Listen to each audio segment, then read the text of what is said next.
Olá pessoal, no Dicas de RPG de hoje eu vou te mostrar um encontro, uma ideia de encontro final para o seu boss da sua campanha, para o chefão final, para um dos grandes chefões e te dar algumas ideias de como você pode fazer isso ficar de uma maneira um pouco diferente e bem divertida. Vamos lá!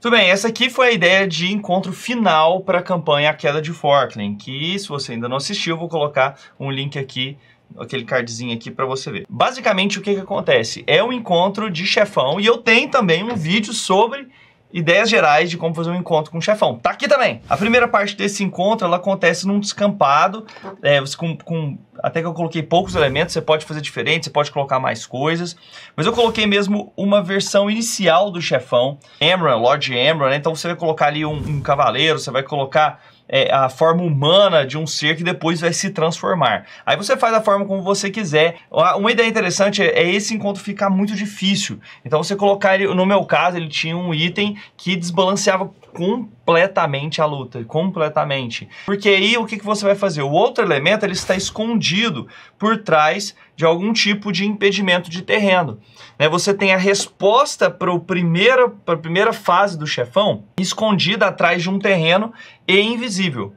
Tá? Então basicamente aqui ó, os personagens eles têm que entender que tem uma peça que falta e aí pode ser uma pedra, pode ser uma pessoa, pode ser uma canção que eles precisam, pode ser a arma que eles precisam utilizar, pode ser algum segredo que estava guardado, alguém que está escondendo. No nosso caso era uma pessoa, a esposa, né, o grande amor da vida desse vilão, ela estava sendo ameaçada aqui, nessa parte aqui bem escondida da luta, né? E aí tinha uma pessoa prendendo ela, os dois estavam invisíveis e prontos aqui. Como é que você pode dar dicas disso? No meu caso eu sabia que um dos personagens, ele tinha blind sight, né? Ele conseguia sentir as coisas em volta.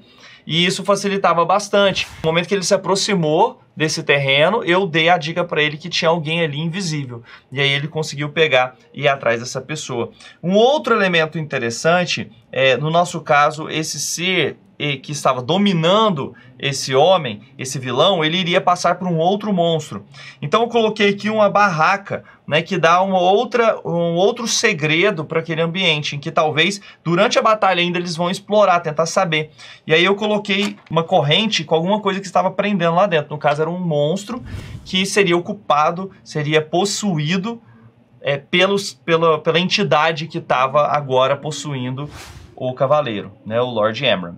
Então, ó, primeiro cenário, uma luta que parece simples, mas na verdade um vilão que é extremamente poderoso, mais poderoso do que os personagens podem ser capazes de resolver. A resolução do problema escondido, invisível, com alguma armadilha, de outro lado, com algum terreno atrapalhando. E um terceiro elemento de confusão, em que você dá uma pista da próxima etapa da batalha, tá? Então vamos lá, essa é a primeira fase. Bom, muito bem, quando eles conseguiram então libertar o grande amor da vida de Amron, ela vai lá e consegue fazer uma cena lindíssima e acaba salvando ele, né? E o ser que estava possuindo ele vai para o monstro que estava dentro da barraca.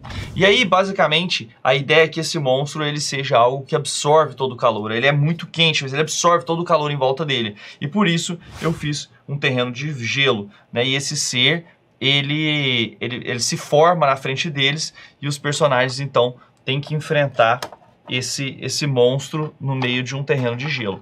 E aí tem muitas coisas interessantes para você fazer um terreno de gelo. Aquilo lá pode ser um terreno difícil para você, para os personagens correrem, por exemplo. O monstro ele pode ter algumas características interessantes, como aura de frio, para as pessoas que estão perto dele, até 15 feet, 20 feet dele, ele tem uma aura de frio. Eu fiz um monstro cheio de ossos, de espículas, de coisas que se projetavam do corpo dele. Então toda vez que alguém atingia ele de corpo a corpo, também tomava dano, tomava 5 de dano toda vez que dava dano nele. Aliás, acho que era 15 de dano toda vez que dava dano nele. Os caras eram level 20, os caras eram fortes. Então eles davam conta de enfrentar. A ideia da parte de gelo é você caprichar bastante no ambiente, né? Espículas irem saindo, irem sendo criadas. E uma das ações bônus que eu dei para esse vilão, aliás, de reação que ele tinha, era poder criar outros impedimentos. Então vamos supor que um personagem iria enfrentá-lo, e uma próxima estava vindo correndo, ele, como uma reação, ele conseguia criar barreiras de gelo, pequenas muralhas de gelo que dificultavam a passagem e que isolavam os jogadores. Então isso dava uma ideia muito legal assim de perigo, do terreno que estava se modificando, do gelo ficando escorregadio, né, de ter que procurar lugares altos e às vezes utilizar armas à distância, magias, para que pudesse atingir esse monstro, porque ele se deslocava bastante, ele tinha voar, ele não levava ataque de oportunidades, e aí depois ele se protegia utilizando esses encantamentos, essas muralhas de gelo que ele fazia, impedindo os personagens de cercá-lo ou de ter muita vantagem durante a batalha. Então esse foi o outro jogada interessante. Inclusive uma hora ele foi lá em cima e durante uma jogada crítica o jogador derrubou ele lá de baixo, tirou uma asa dele, por isso que inclusive essa asa quebrou mesmo, ele tá sem asa. Bom, esse monstro obviamente como é um chefão, deve ser extremamente difícil de derrotar, né? E no momento que eles conseguem fazer isso, chega a terceira fase da batalha. Bom, a terceira fase da batalha, ela tem dois elementos que são muito interessantes. O monstro, ele se torna algo ainda mais poderoso, um ser primitivo, um ser cheio de dentes, né? No nosso caso foi inspirado mesmo no Stranger Things, então ele é cheio ele parece o Demogorgon lá do Stranger Things, né? Então ele tem toda uma carapaça, ele tem os dentes, né, sendo projetados para fora.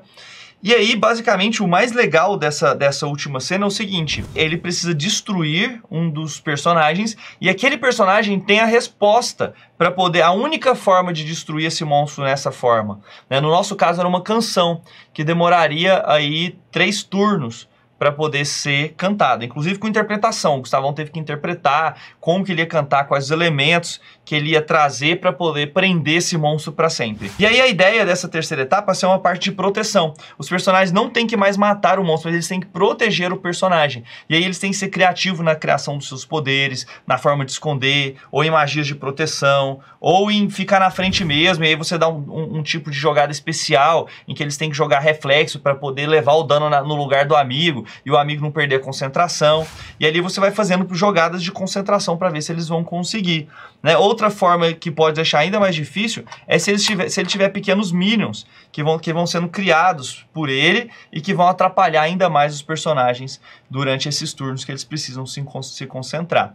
Se o personagem perder a concentração, ele tem que começar de novo, e aí você faz uma reviravolta, joga ele para cima e dá uma chance dos personagens de tentarem interromper aquele mal novamente. Um ser colossal desse pode andar por cima deles, né, destruir ele com as garras, e pode ficar bem interessante você fazer isso aqui também no Roll20, bem fácil de você fazer pela internet. Comenta aí embaixo se você gostou dessas dicas de umas mega luta com um vilão final da campanha em 3 partes, e a gente se vê no próximo Dicas de RPG. Deixe aí seus comentários, segue o canal, curte, faz aquele troço todo, e a gente se vê por aqui. Abraço. Isso é o... Cara, na verdade, isso é o da Globo, né? Fiquem ligados, a gente se vê por aqui. Cara, fala... A gente se vê por aqui. Saco! O Fantástico vive aqui. Abraço.